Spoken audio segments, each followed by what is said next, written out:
Dans cette session, on a vu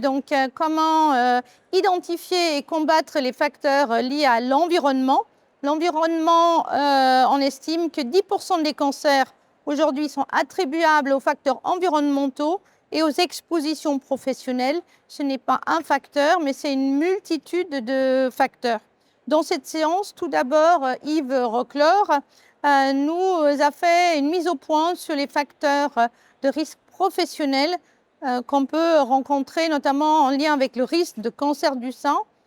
facteurs qui sont souvent les mêmes que ceux qu'on peut rencontrer dans l'environnement. Et puis, il nous a fait un point tout particulier sur l'impact du travail de nuit sur le risque de cancer du sein, pour lequel aujourd'hui, on n'a pas encore de tableau de maladie professionnelle.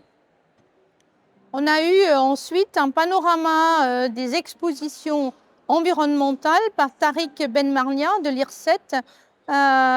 sur une multitude de facteurs environnementaux et le lien avec le risque de cancer du sein, mais aussi l'interaction entre ces facteurs environnementaux qui peuvent collaborer au risque de cancer du sein.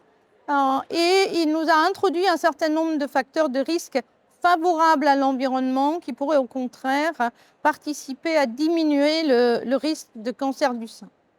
Sophie Lelièvre de l'Institut de cancérologie de l'Ouest nous a amené ensuite plus vers le stress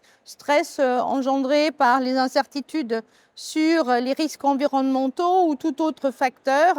et nous a montré de façon très illustrée, très pédagogique, comment ce stress tout au long de la vie peut engendrer des modifications au niveau cellulaire, au niveau mécanistique, pouvant contribuer au développement de cancer.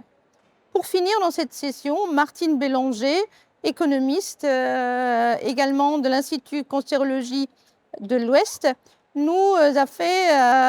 une mise au point sur l'exposome macroéconomique, c'est-à-dire les conditions de vie qui peuvent avoir un impact à la fois sur l'incidence, mais aussi sur la mortalité de cancer du sein.